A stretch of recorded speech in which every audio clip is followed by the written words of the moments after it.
6장으로 들어가면은 하나님과의 관계에 대한 계명을 예수님이 완성시켜 주십니다. 그러면서 이제 첫 번째로 가르쳐 주시는 것이 뭐냐면요, 우리가 하나님 앞에서 살아가는 것이고 하나님과의 관계가 기본이고 하나님과의 관계가 중심이기 때문에 우리는 항상 모든 신앙생활에서 하나님 앞에 있다는 걸 기억해야 된다는 거예요. 좀 달리 말하면 하나님이 보고 계신다는 걸 기억해야 된다는 거예요. 이 말을 거꾸로 말하면은 사람이 보는 것에 신경 쓰지 말라는 거예요. 하나님만 보시면 된다는 거예요. 그래서 만일 우리가 신앙생활하며 신앙생활에 중요한 어떤 선행을 하더라도 어떤 종교적인 행동을 하더라도 사람에게 보이려고 하면은 하나님으로부터 인정받지 못합니다. 왜냐하면은 사람에게 보이려고 했던 사람은 사람이 봤으면 끝났다는 거예요. 너 사람이 보기를 원했지, 사람 봤으니까 끝이야, 나는 네 것 볼 것도 없어. 그걸 하나님이 전혀 거기에 대해서는 응답을 해주시지 않는 겁니다. 너무나 잘하는 말씀이죠. 우리는 하나님만 바라보고 하나님이 보시는 것으로 만족하며 기도도 해야 되고 찬양도 해야 되고 봉사도 해야 되고 다 해야 됩니다. 자, 그런데요, 우리는 하나님이 보시는 것만 관심을 가지고 해야 되는데 교회가 보는 거는 하나님이 보시는 겁니까? 사람이 보는 겁니까? 교회가 보는 것은 하나님이 보시는 게 아니라 사람이 보는 겁니다. 교회에 보이려고 하는 것은 하나님께 보이려고 하는 것이 아니라 사람에게 보이는 겁니다. 담임 목사가 나를 봐주기를 바라는 것도 하나님이 봐주시기를 바라는 것이 아니라 사람이 보기를 바라는 겁니다. 우리는 세상 사람들이 보기를 바라는 것만이 아니고 우리 교회에서 나를 인정해주고 목사님 나를 인정해주기 위해서 내가 신앙생활을 해도 하나님 보시기에는 그래, 네 목사가 보고 교인들이 봤으니까 됐네, 난 네가 아무것도 안 볼 거야, 이렇게 말씀하신다는 거예요. 오직 하나님만 바라보고 하나님 앞에서만 하나님으로부터 칭찬받기를 원하며 하나님이 기뻐하시기를 원하는 신앙생활을 하는 것이 하나님과의 관계에서 신앙생활, 우리 신앙생활의 근본에서 가장 중요한 원리라는 거예요. 근데 왜 제가 교회 얘기를 하느냐 하면은 우리는 교회와 하나님 나라와 하나님과 하나님의 뜻, 이것을 조금 혼동을 일으킬 때가 있어서 교회에서 인정받는 것은 하늘에서 인정받는 게 아닙니다. 교회에서 인정받는 것은 땅에서 인정받는 겁니다. 사실은 기도를 많이 한다고 인정하는 것은 교회 사람이겠어요? 세상 사람이겠어요? 교회 사람이죠. 금식한다고 칭찬하는 사람은 교인이겠습니까? 불신자들이겠습니까? 교인입니다. 그런데 예수님은 금식할 때 사람들의 칭찬받으면 안 된다고 그러잖아요. 그러니까 사실은 교회 칭찬받는 것이 우리에게 굉장히 시험거리가 되는 거예요. 엄격하게 말하면 칭찬받는 것은 괜찮습니다. 전혀 잘못이 아닙니다. 칭찬받으려고 하는 게 잘못입니다. 내 마음의 의도가 나는 사람에게 칭찬받아야지 할 때 하나님께서는 그거는 절대 잘못된 신앙이라고 그러는 겁니다. 자, 이것을 기본적으로 가르쳐주시고 서론에서 가르쳐주시고, 그 다음에 유대인들의 3대 선행에 대해서 3가지 구체적으로 올바른 하나님 앞에서 신앙생활의 자세를 가르쳐 주는데, 이제 구제에 대해서 가르쳐 주시고 기도에 대해서 가르쳐 주시고 금식에 대해서 가르쳐 주세요. 근데 내용이 기도에 대한 내용이 많아서 기도에 대한 내용을 조금 자세히 하고, 여기서도 역시 도대체 하나님이 원하시는 게 뭔지에 대한 기본 그 패턴이라 할까? 하나님 원하시는 기본적인 하나님의 뜻을 알 수가 있어요. 그래서 구제나 금식은 조금 짧게 살펴봐도 될 것 같고 기도에 대해서 조금 더 자세하게 한번 살펴보도록 하겠습니다. 구제라고 하는 것은 경건 생활의 하나입니다. 여기서 말하는 구제는 사실 구제는 인간관계죠. 내가 돈을 이웃에게 주는 거잖아요. 그런데 여기서 말하는 구제는 하나님의 뜻이기 때문에 진정한 성도로서 하는, 하나님 앞에서 하는 경건 생활로서의 구제를 말하는 겁니다. 그래서 하나님과의 관계에 해당되는 겁니다. 그런데 이 구제를 할 때 사람에게 보이려고 하지 말고 하나님만 보시는 것으로 만족하라는 겁니다. 그러니까 자기 명예를 위해서 구제하면 안 된다는 겁니다. 내가 구제를 하고 구제하고 사람들이 나를 알아줘서 명예를 얻었으면 하나님은 나는 너인데 상급 줄 것이 없다 그러신다는 거예요. 그러면서 말씀하시죠. 은밀한 중에 보시는 하나님이 갚으신다. 그러니까 사람이 아무도 안 봐도 절대로 걱정하지 말라는 거예요.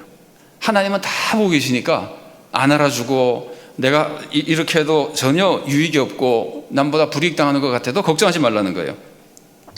그런데 이제 구제할 때 조심해야 될 것 하나가 뭐냐면요, 당시에는 가난한 사람보다 부자를 위해서 돈을 쓰는 경향이 있었습니다, 사람들이. 근데 가만히 생각해 보면 우리도 그런 것 같아요. 여러분 한번 생각해 보세요. 아주 가난한 사람에게 예를 들면 혼사가 있고 아주 부자에게 혼사가 있으면은 어디에 더 축의금을 많이 내게 될까요? 그건 사람마다 다르고 경우에 따라 다르고 다 일반 똑같이 할 수도 있지만 부자에게는, 가난한 사람은 이 정도만 해도 감사해하고 서로 인사가 될 것 같은데, 부자인데 이렇게 했다가는 욕먹을 것 같다는 생각이 들 때가 있어요. 그러면은 돈이 하나도 필요 없는 사람에게는 돈을 더 갖다 드리고, 돈이 절실히 필요한 사람에게는 안 갖다 드릴 수가 있어요. 적게 갖다 드릴 수가 있어요. 이게 세상적인 거예요. 그런데 우리는 세상과 다른 성도들이잖아요. 하나님의 자녀들이잖아요. 그러니까 그런 것이 아니라 오히려 어려운 사람들에게, 그러면 부자는 내가 많이 도와주면 나한테 돌아올 게 많잖아요. 가난한 사람은 도와줘도 나한테 돌아올 게 없잖아요. 그러니까 사람이 안 알아주고 사람에게 보상이 없어도 하나님만 보면은 우리가 정말 하나님의 뜻에 따라서 구제할 수 있다는 거예요.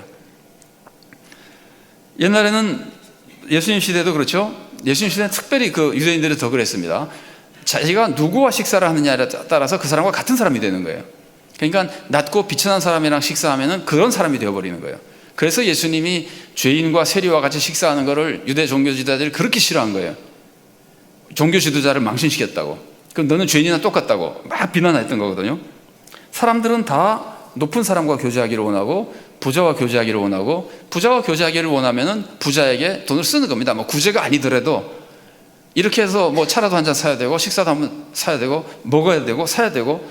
그래서 예수님이 말씀하실 때 잔치를 베풀고 손님들을 청한 사람, 예수님까지 청한 바로 그 사람에게 누가복음 14장 보면은 네가 잔치를 베풀면은 누구를 청하라고요? 부자나 친구나 이런 사람 청하지 말고, 네가 초청해서 식사를 대접해도 너에게 절대로 갚을 수 없는 사람, 그 사람을 초청하라는 거 아니에요. 그럼 누가 갚아주신다고요? 하나님이 갚아주신다는 겁니다. 그래서 구제의 자세에서 하나님만 바라볼 때 우리가 지금 생각하는 것과는 많이 다른 구제를, 세상 사람들과는 다른 구제를 할 수 있는 겁니다.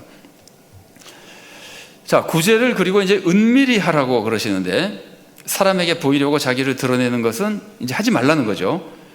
근데 이제 우리가 조금 고민할 수 있는 게 뭐냐면은, 구제를 할 때, 내가 구제할 때 은밀히 나 혼자만 하면은 구제 사역이 적어지잖아요. 좀 달리 말하면은 구제하는 거를 막 홍보를 하면은 많은 사람들이 참여하잖아요. 사업이 더 커지잖아요. 그러면 예수님께서 몰래 하라 그러고 나팔 불지 말라 그러셨는데, 구제 사역을 홍보하는 것은 잘못입니까? 잘하는 겁니까? 그냥 하나님 마음을 생각해 보세요. 하나님은 사람들이 많이 구제하기를 원하실까요? 조금 구제하기를 원하실까요? 많이 하기를 원하시죠. 그러니까 홍보하는 건 잘못이 아니에요. 잘못은 뭐냐면은 오직 이것으로 인해서 내가 유익을 얻으려고 그럴 때 잘못이에요. 내가 명예를 얻고 내가 칭찬을 받기 위해서, 의도가 내가 사업을 크게 했다는 말을 듣고 싶어서 하면은 이것이 잘못된 거예요. 그거는 이웃사랑이 아니라 자기 사랑이에요. 이기심이에요. 그래서 홍보하는 건 잘못이 아닙니다.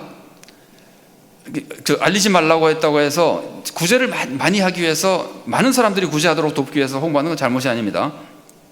그러나 사람의 명예욕을 이용해서, 자, 홍보를 해서 많은 사람들이 구제하면 다 좋은 건데, 문제는 구제를 사람들이 많이 하도록 하기 위해서 사람들의 명예욕이나 경쟁심을 자극할 수 있습니다. 그러면은 사람들은 더 많이 해요. 그 대신에 그것은 사람들이 다 자기 명예를 위해서 구제하게 되잖아요. 구제하는 사람들이 잘못된 마음으로 하게 되잖아요. 그러면 그 사람들에게도 덕이 안 되고, 하나님께서 기뻐하시지 않으시고, 그러니까 그런 거는 안 된다는 거예요. 여러분, 신약 성경 사도행전에 보면 아나니아와 삽비라 사건이 있죠. 아나니아와 삽비라 사건에서 아나니아와 삽비라는 헌금을 했는데, 그 헌금을 왜 많이 한 척 했을까요? 이 사람들이 왜 헌금을 많이 했다고, 많이 한 것으로 자꾸 거짓말을 할까요? 이 사람들이 그렇게 한 가장 중요한 이유는, 뭐 여러 가지 이유가 있을 수 있지만 중요한 이유는 명예욕이나 경쟁심 때문입니다. 아나니아와 삽비라가 헌금하기 직전에 누가 헌금했는지 아십니까? 바나바가 했습니다. 바나바는 다 바쳤습니다. 그리고 당시에 다 바치는 사람들이 제법 있었습니다. 그러니까 아나니아와 삽비라가 생각할 때, 다 바치는 사람도 있고 바나바는 다 바쳐가지고 저렇게 칭찬 듣는데, 우리는 다 바쳤다는 말을 안 하면 우린 뭐야, 저 사람보다. 나는 바나바보다도 못한 사람이 되고 칭찬 못 받잖아. 그러니까 명예욕과 경쟁심 때문에 다 바친 것으로 거짓말을 한 거예요. 그러니까 이 사람이 치명적으로 죄를 짓고 죽게 된 것은 사실은 경쟁심과 명예욕 때문인데, 그게 제일 큰 이유라고 볼 수 있습니다. 그런데 제가 지금 말씀드리려고 하는 건 뭐냐면요, 베드로가 경쟁심과 명예욕으로 사람들이 내는 걸 딱 보면은, 베드로가 헌금만 많이 모으려고 그러면은 그걸 이용해 먹을 수 있잖아요. 근데 베드로가 그걸 이용해 먹습니까? 벌 받아서 죽게 만들어 버리잖아요. 그런 다른 사람들이 경쟁심과 명예욕으로 헌금하지 않으면 앞으로 헌금이 줄어들 수도 있어요. 괜히 헌금했다 죽을라. 그런데도 베드로는 진리만 따르는 거예요. 하나님만 보면 된다는 거예요. 그러니까 도대체 올바른 신앙인들이 가지고 있는 자세가 뭔지를 우리가 알 수 있는 겁니다. 아나니아와 삽비라는 그런 잘못된 신앙, 인간적인 명예를 추구했던 신앙이라면 베드로는 전혀 다른 교회 지도자로서 전혀 다른 진짜 하나님이 원하시는 것을 가르치고 그렇게 교회를 이끌어 갔던 겁니다.